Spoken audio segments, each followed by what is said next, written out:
This is Kelly Pickle assisting with the Oral History Program with the Battleship New Jersey in Camden, New Jersey. Today is Monday, June 17th, 2019. We are on board the Battleship New Jersey, and our interview guest is Tommy Grant from Panama City, Beach, Florida. Mr. Grant served on board the battleship during the 80s commission as a leading chief petty officer, Deck Division. Welcome home, Mr. Grant. Well, thank you.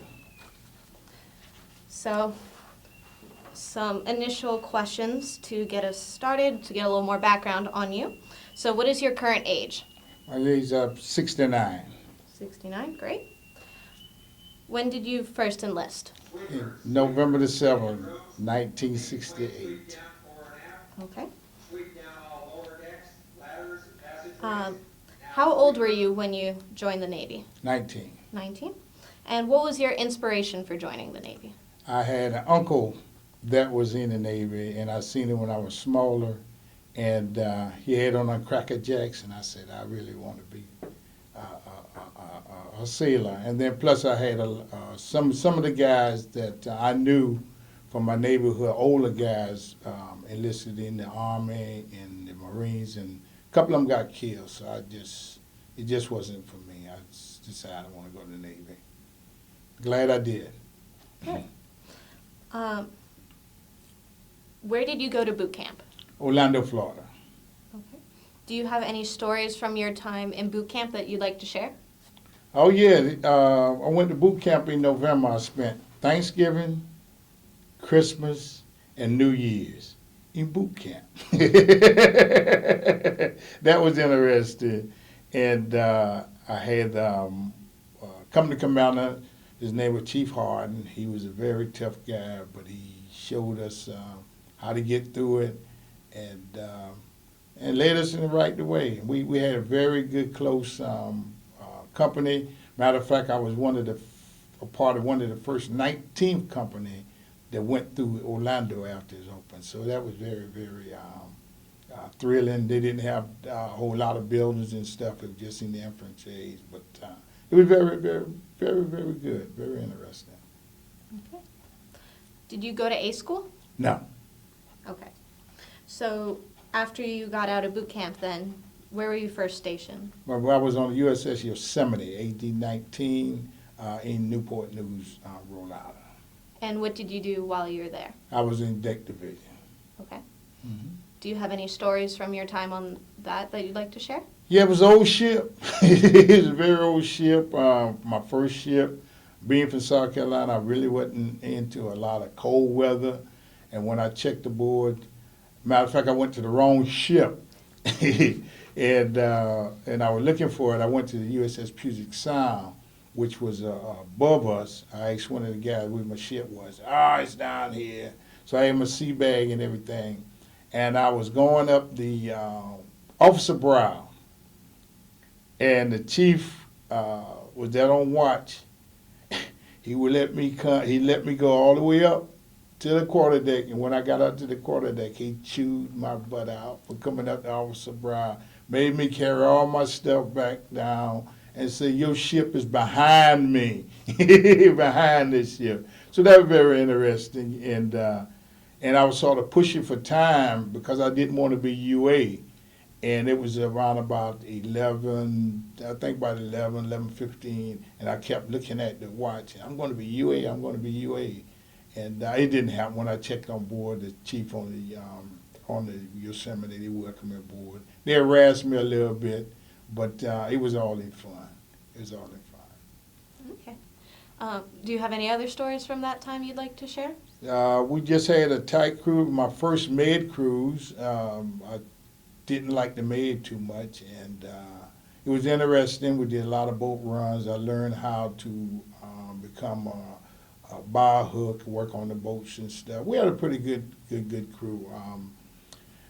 It was sort of interesting because a lot of the guys that was on the ship at the time, we always in boot camp at the same time, but we wasn't in the same companies, but we was in boot camp around about the same time, and it was just a flurry of us that check aboard the ship at that same time. And I think it because the ship was deploying, and they wanted to try to man up the crew. So it was interesting. After you got on there and started checking people out, oh yeah, I was in company 16, I was in company 15, I was in company this and this and that. And I said, okay then, we all went to Orlando. The majority of them went to Orlando too. So very interesting. It was old, but it was a good ship. We had fun on the Yosemite. We used to call it the Yo-Yo. Yeah, and we took it from Newport, Rhode Island after we came back from the Med. We went back up to Newport, Rhode Island, and then we transferred down to Mayport, Florida, for where we would decommission that. So they were pretty interesting. They were pretty interesting. Changing home ports. They were pretty interesting. Okay. After that, where did you go? After I left the Yosemite, I went back home to South Carolina, and I was in the reserves. So I stayed in reserves for my time, and I went to school. I went to trade school for a while, and I kept a couple of years, and then I wasn't satisfied. I had a few jobs and stuff, but I wasn't satisfied. I still wanted to travel. So I went down to the recruiting office, and I said, how can I get them back on active duty? He said, you can do that. We can work something out. He said, when you want to leave? I said, like yesterday. So he fixed me up, and then during that time, they had a program called Naval Vets, where vets come back in. You didn't have to go back through boot camp or anything. You just went to Norfolk, and they put you all together, and you went through orientation. Came back on active duty, and the rest of it is history. I stayed in until 2001. They had to force me out. So was the New Jersey the first ship you went back to? First, New Jersey was trained recruits. Yeah, I went to the. After I came back, I went to Dahlgren, Virginia, and then from Dahlgren, Virginia, I went on to USS Puget Sound. And at that time, I re-enlisted, and the Puget Sound was going to be stationed in Norfolk, and I wanted to be close to home because at that time my mother was very ill, and I wanted to be close to her. And when I got there, they told me that the Puget Sound was going to Italy. And I go, whoa, I didn't re-enlist for this going to Italy. So I got me a swap, and I got a swap on the MRS land. So I got a swap on the land, stayed on the land for a while, and then I got orders to Recruit Training Command, Orlando, Florida. So I went back there, and I was a company commander. I trained recruits, and that was very, very interesting. That was very, very good, and I really enjoyed that. And then after that, that's when I came aboard the New Jersey. Okay. Mm-hmm. So when you first found out you were being assigned to the New Jersey, what was your reaction? It was great. It was great. One of the chiefs that was on board, well, he was senior chief at the time, he was my first class on the Puget Sound, and we kept in touch. And I knew he was on the Jersey, and he said, matter of fact, his name is Tony Fontana, and he called me and said, "Man, I got a deal for you." He said, "Come on to New Jersey, and man, you're gonna have a good time." The Battleship, now, the Battleship was really a thing back then. It was Battleship. So I called my detail. He said, "Don't worry about it. I'll fix it up with a detailer." So he did that, and I said, "Man, it's gonna be great. I'm with Tony. We back together again. He was a good LPO. Da da da da da da."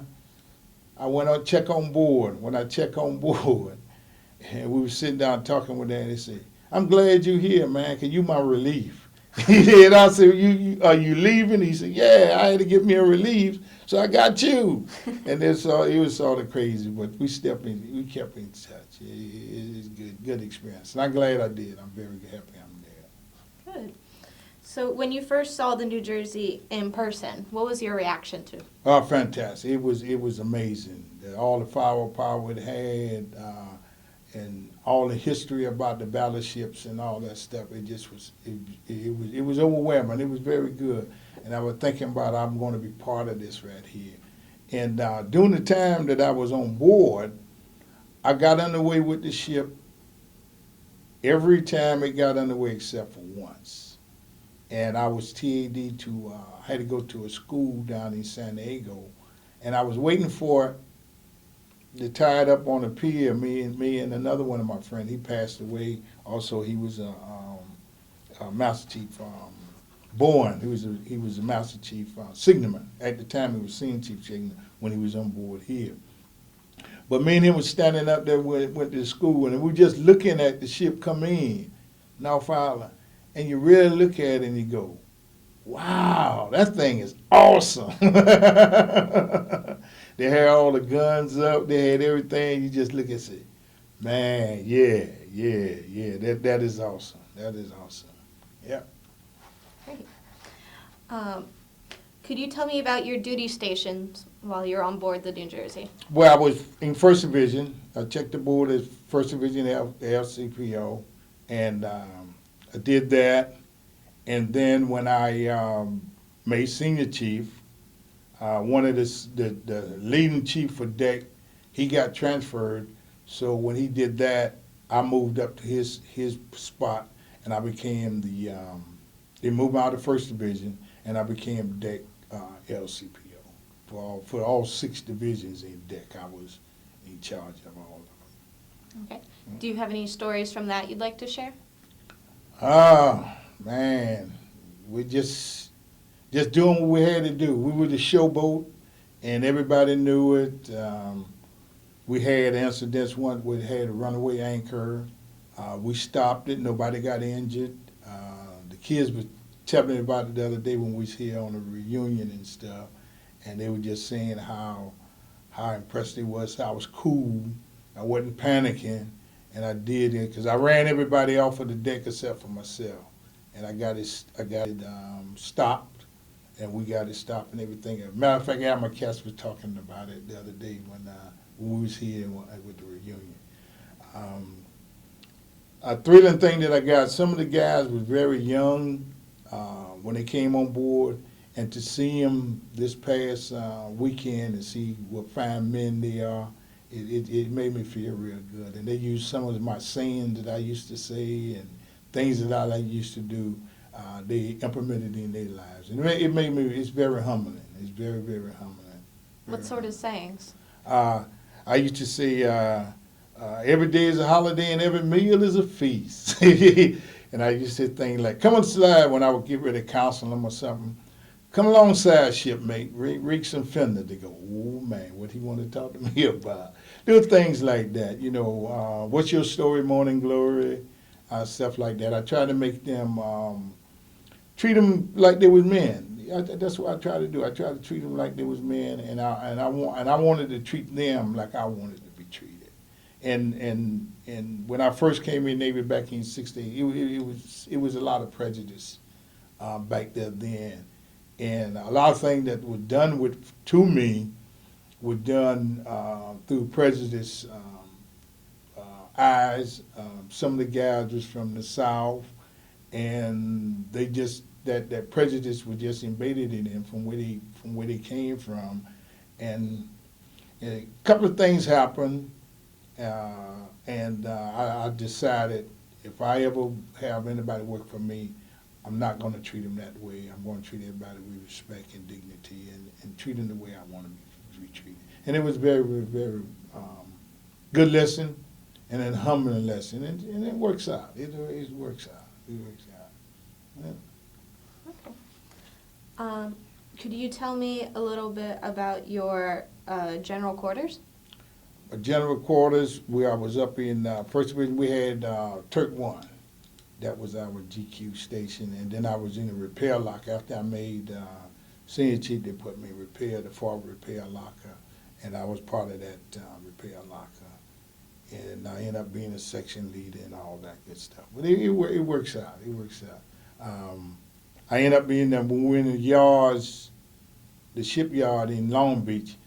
They put me in the charge of the fire watch division, and it was a whole different crew. I know this place. I've been inside, outside. I've been in every hole there was on this ship. Every hole it is on this ship, I've been in it, and it's humbling. I found a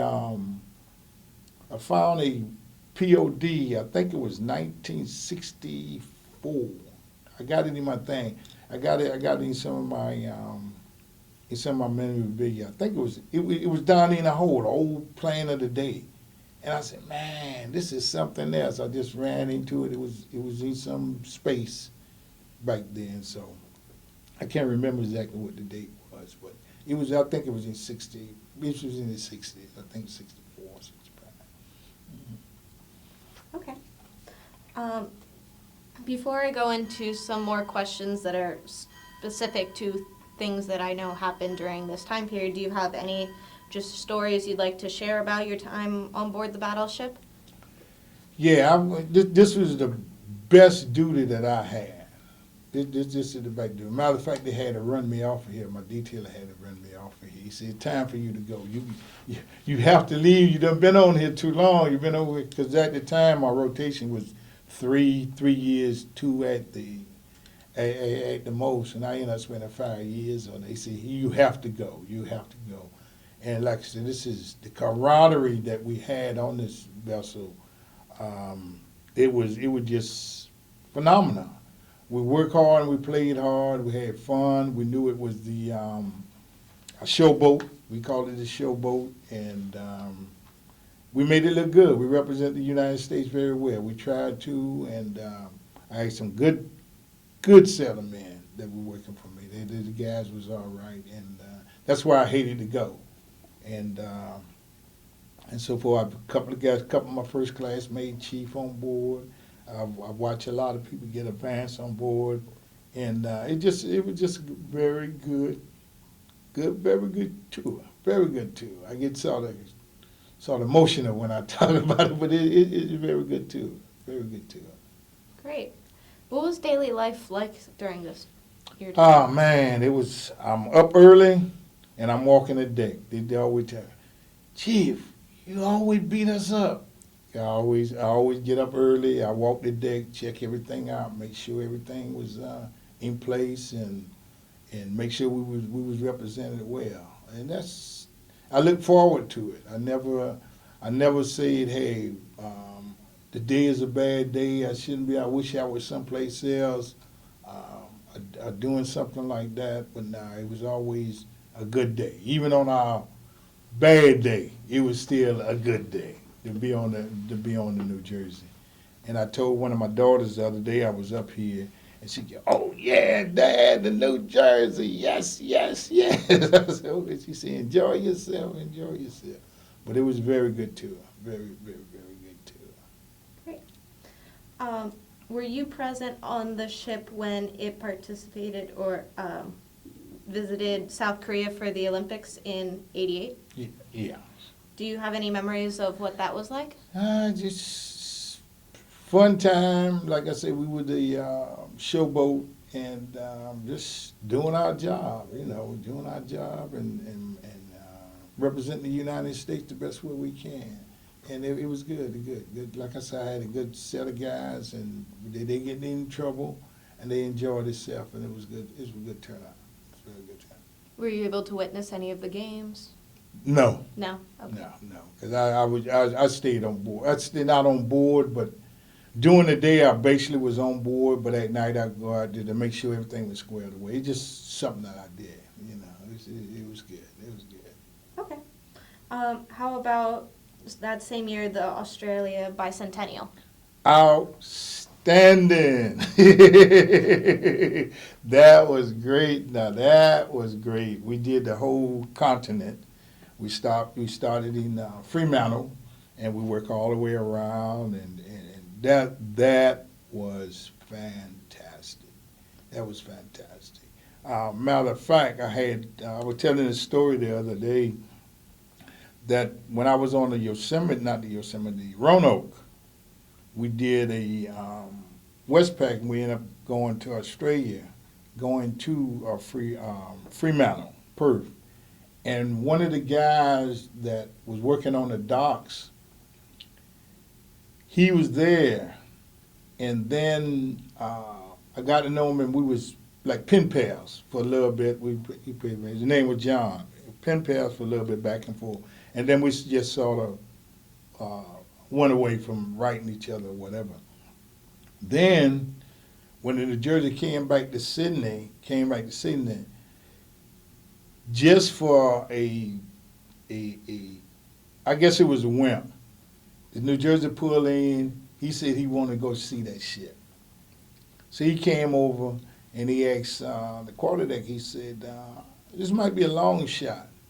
Do you have a petty officer Grant on board?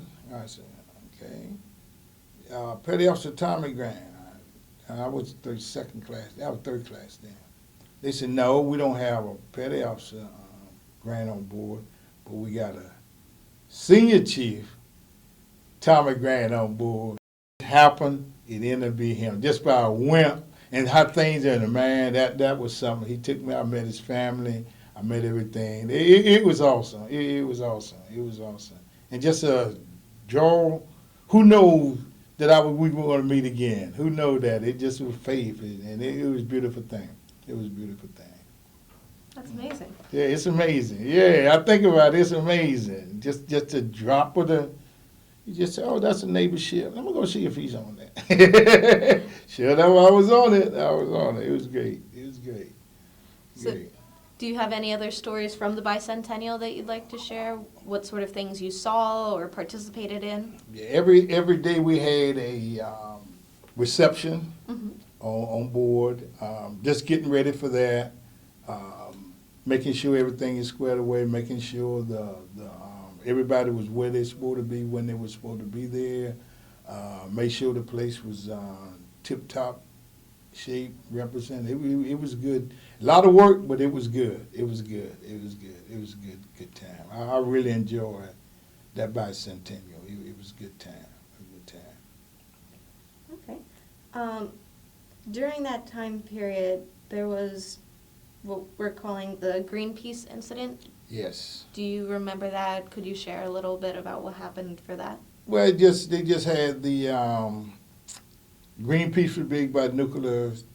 There was the nuclear thing, and we just handled it like any other incident. We handled it with dignity, and when it was over, when they spray painted that sign on there, we went on and everybody jumped on it, and we just made it go away, just like it didn't happen. Just like it didn't happen. But it was part of it. Japan was the same way with Greenpeace and so forth. So it's just something we did. It's just something that we did. We made sure it was squared away and did what we had to do. So the same thing happened when you're in Japan as well? Well, Japan had a big thing with nuclear. They didn't spray the ship when we was in Japan, but it was big with Greenpeace and nuclear type stuff. People protesting? Yeah, people Okay. protesting. How did the crew feel about that? Mixed emotions. Some of them liked it, some of them didn't. But we worked through it. See, we worked through it. Okay. Did you were you on board the ship when the USS Iowa had the explosion? Yes. Do you remember what the atmosphere was like when that happened? Yes, it was a lot of caution. Mm-hmm. A lot of caution. And when they see where it happened, that the guys been in that area on board here, and they knew, they pretty much knew, hey, what compartment it was in and what was going on and so forth. It was very emotional, we were very emotional. Mm-hmm. Yeah, very much so. Okay. Did you participate in the PAC X 89, or was that after your time? Fleet Yeah, exercise? Yeah, in Hawaii.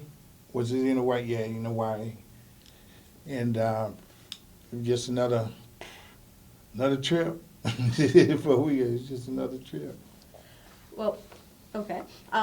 In that case, were there any ports of call besides the ones that we've mentioned so far that stood out to you during your time? Philippines, Singapore, Australia, Pattaya Beach, Thailand. It was all good. I mean, it just had work hard and played hard. That's basically what it is. Work hard and played hard. What was your favorite, would you say?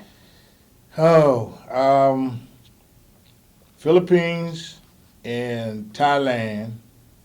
They top 11, and Australia. You know, it was Philippines, Thailand, and Australia. They top of the list. Any reasons why those places? It just fun time. I'll be honest with you, fun time, fun time. Single and fun time. Okay. Well then, speaking of fun times, did you cross the equator? Yes. Anything about that you'd like to share? Yeah, I or feel crossed the comfortable equator. sharing? When I was already a shellback when I got on board, so I didn't have to go through didn't have to go through that initiation on board here. But it was fun. I was already shellback because I became a shellback when I was on the Roanoke back in the '70s. So I already knew what was going on and how to participate. We had some fun. And I did a couple of chief initiation on board while we was at C2. So it was fun. Mm-hmm. It was fun. What sort of things did you have to do when you were on the Roanoke for that? It was a long, that was a long day. We started early in the morning. We started midnight or something. And we went through the garbage chute. We went through everything. They just tried to beat us down as far as physically and mentally as possible. But it was exhausting. Mm-hmm. It was very exhausting. But we made it. Everybody made it. So okay. Everybody made it. Did you ever pass through the Panama Canal? No. No. Okay. Let's see. So you were on board from 84 to 89? Yes. Okay. So during that time period, you had three different captains, Yes. Milligan, Glenn, and Katz. Yes. Did you have any interactions with any of those three? No. They were good COs. They were good COs. That's all. They was good COs, very good COs. And I just found out last week that Admiral Glenn, he was Admiral, and that he passed away. And they were very good men. And I was so surprised to see Admiral Katz outside of them. But they was all good skippers. That's it. They was all very good skippers, and they treated people fairly, and that's what I really enjoyed about them. Each one of them, Did you have any stories about them that you could share? Well, Admiral Glenn at the time, I came on board as a new chief. This was my first command as a chief petty officer because I left boot camp. I made chief when I was at pushing boots. So I got here. We was at mass one day, and Clapton Glenn asked me. He said, "Chief, what you know about this guy? Tell me something about him." So I started telling him, he's a good worker. He's this, he's that, he's this. He just don't come to work. It was UA stuff. So we went through there. I forgot exactly what the kid got into. I think it was UA or something. So Captain Glenn told everybody to leave the cabin. He said, except for you, Chief. I said, okay. I said, Cap want to see me. Closed the door, and he said, look, Chief, I'm going to tell you this one time. When I ask you about one of your sailors, I don't want to hear about he's a good worker, he's this. I want to know what you know about that sailor. Do he have any brothers, any siblings? Is his parents still together? What is his hobbies? He said, you need to know every one of your men. What he like to do, what he's going to do when he said, how you expect to keep him in the Navy when you don't know anything about him?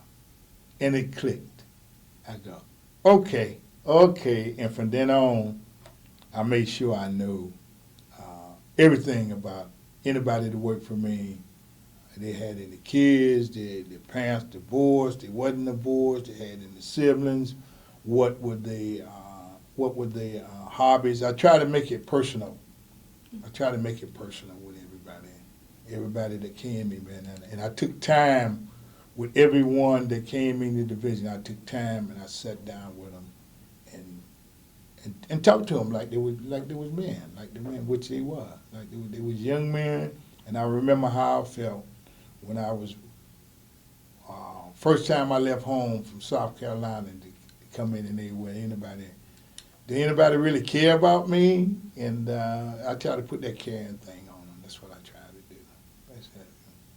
Did you keep in touch with any of your men after? Yes, some of them. Yeah, I still do. Yeah, I still do. Yeah, I still do. I still do. Yeah. Great.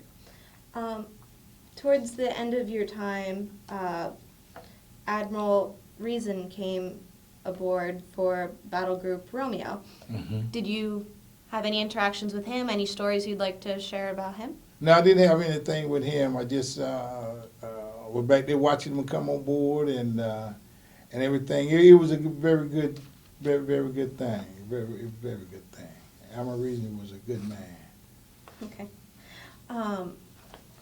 So, were you present for the decommissioning ceremony? Yes, I attend that ceremony in Long Beach. I attend that. I was one of the guests. Could you tell me a little bit about that? Oh, it was very emotional. A lot of our old shipmates showed up. Some of the guys were still on board when the decommission, and some of us got transferred.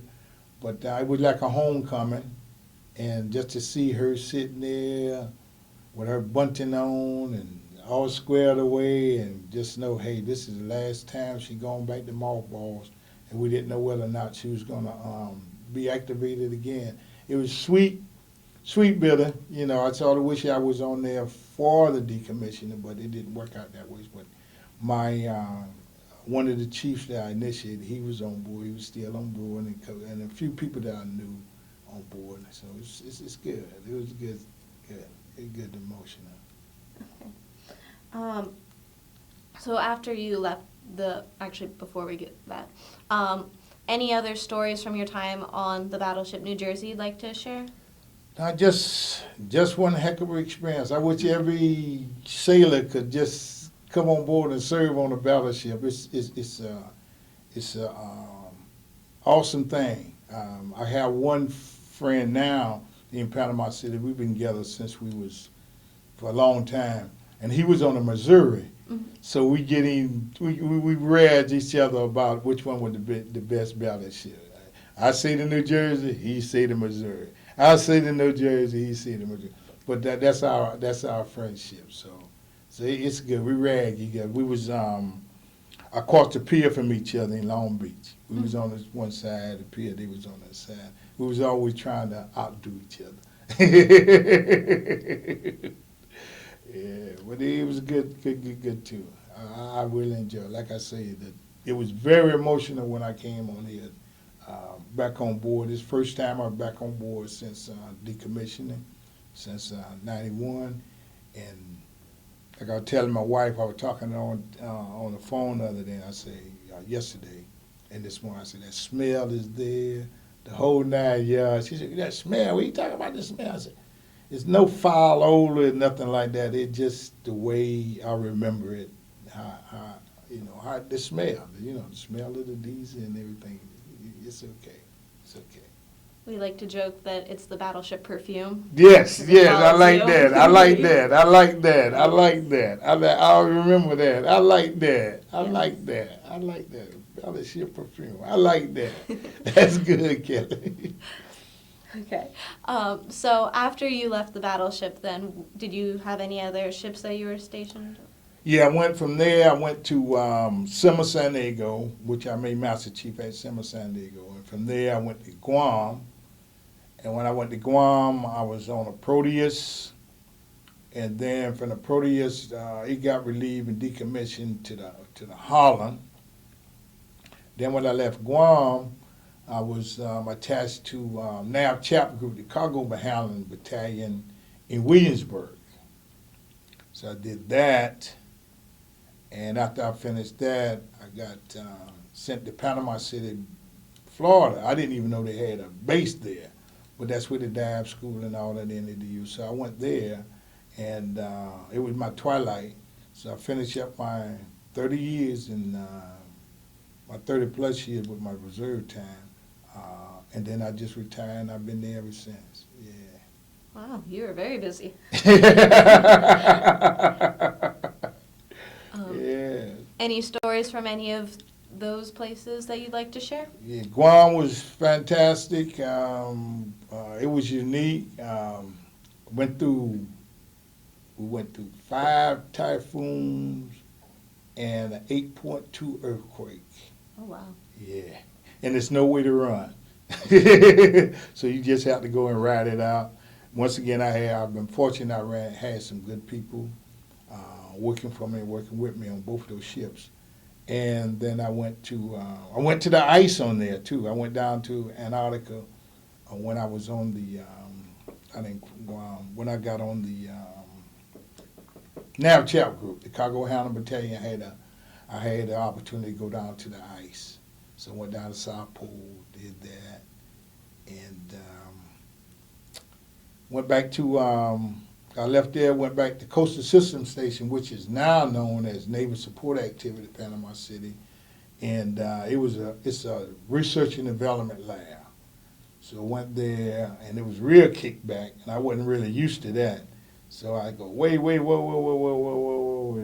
They had more civilians than they had military. So I just had to get adjusted to that, because I was gung-ho. I came from the ship, from the fleet, then I go to shore duty. They're a little bit kickback, and I wasn't ready for that. I wasn't ready, but it worked out. It worked out, and I ended up being the command master chief there, and being the COs, and everybody was, we had a good time. We had a good time. I tried to bridge that gap between the civilians and the military, because they had a thing, those civilians, and then the civilians would say those military guys, and da-da-da. So I tried to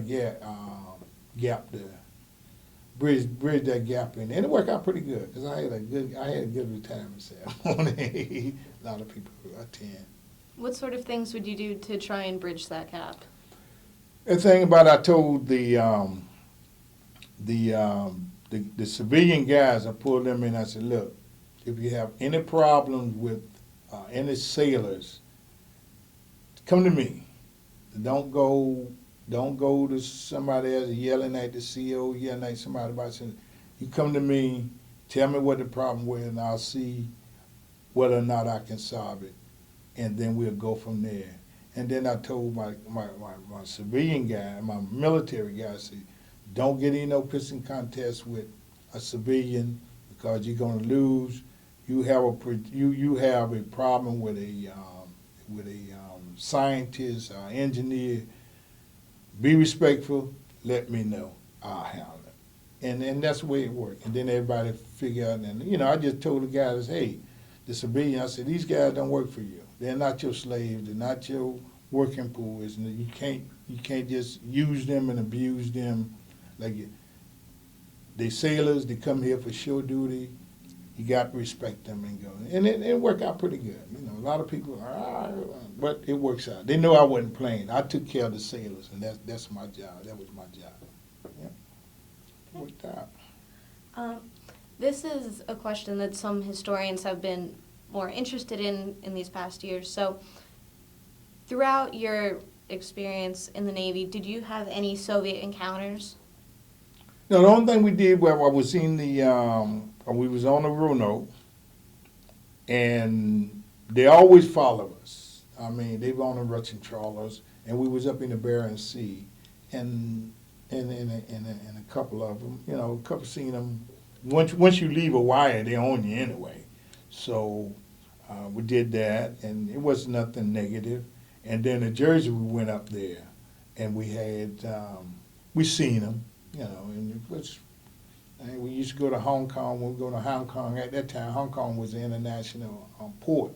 And sometimes Russian, you see Chinese, you see all kinds of vessels in there. But we never had any problems, The crew member never had any problems. They swap hats and whatever, go on about your business, just enjoy. Yeah. Great. So, any last stories about your Navy career you'd like to share before we move on to talk about your post-Navy life a little? Best thing that happened to me. Okay. That's all I can say. Best thing that ever happened to me. Okay. So when did you get out of the Navy? 2001. Okay. And so you said you retired in Florida? Yes, yes. After I retired, I took a year off, and then I went to school during that year, and then I got a job on base as a police officer. So I was a police officer for a while. Then they had another job open up as the base logistic coordinator. So I got that job, and then I stayed there for a while, and then when I turned 62, time to retire, I said, I think I'm going to go. I think I'm going to. So, and I called my mom at the time and asked her about, I said, I'm getting sort of tired. What do you think, I said, I've been working a long time, and she said, yes, you have. You've been doing something all your life. You was either throwing papers, you were doing something. You always had that work thing. So she said, yeah, you working a long time. If you feel like what you're going to do, you need to retire. So I retired. And that's it. I love it. I love it. I love it. I love it. And I do a lot of volunteer work. I'm with the Fleet Reserve Association. I'm on the board of directors of our post. I used to be the president, vice president. I'm a member of the VFW. I'm a member of the AM Vets, and I'm a member of the American Legion.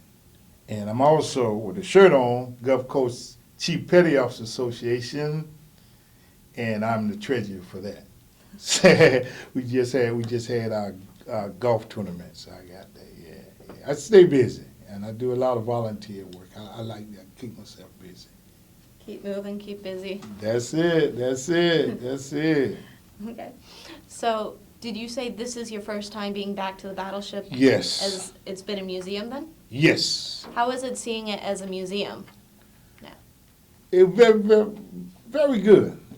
I'm glad they did that because a lot of the ships, they're not razor blades. They just deteriorate, which this is deteriorating, but I can understand that. But it got history. This is history. This ship right here is history. And I love it. I love it. I just can't wait until it get back up full throttle. And with the volunteers, I'm putting it in my mind and my schedule. I think I'm coming back up here to volunteer. I think I'm going to see how it's going to work. But sometime I think I'm going to come here, maybe a week or so, and just volunteer, do what I can to get back to it. That'd be great. Yeah, that'd be great. I told my wife about it. So I might just go out there for about a week and help out wherever I can. Yeah. Has it changed much since from what you remember? Not really. Just age. Age. The decks is not the way it was. A couple of things is not the way it was, but I'd expect it. Because she was in the yards for before she became a museum. How long? That was, can't remember. Early 2000s. Yeah. So it's been a while. We'll get her back. Okay. Well, my final question for you then is, what would you say? What impact did your naval service have on your life? Made me become a man. Made me become a man. I have friends all over the world. It helped me educate my kids. Matter of fact, I have one son that's in the Navy now. He's going to, he's not going to be a boatswain, he's going to be an aviation orderman. I said, you're going to be a bronze shoe. Okay, at least he's in the Navy. And then I have one that's in the Army. And like I said, the Navy helped me raise my kids, helped me raise my grandkids. I got a lot of friends that was in the military, different areas, But it just made me a better person and a kind person. My wife tell you don't never meet no stranger. Because she said every time I go somewhere, he's talking to somebody. He's talking to someone. She said, I don't, at first she couldn't understand it. But then she said, he's talking to someone. He go to the store and I'm waiting for him and he in there talking to somebody. Or he done seen somebody he know or somebody done seen him and so forth. I said, okay, that's what it is. Made me a better person and it made me realize I don't care where you come from or where you've been. Everyone have the same thing. Everyone wants to be loved and everybody wants to be cared for. And they want to know that somebody love them and somebody care for them. And that's just a human. That's just being a human. I don't care where you come from, what you do. You just want to be loved. Well, I think that's a great message to end this on. Thank you for your service and taking the time to join us.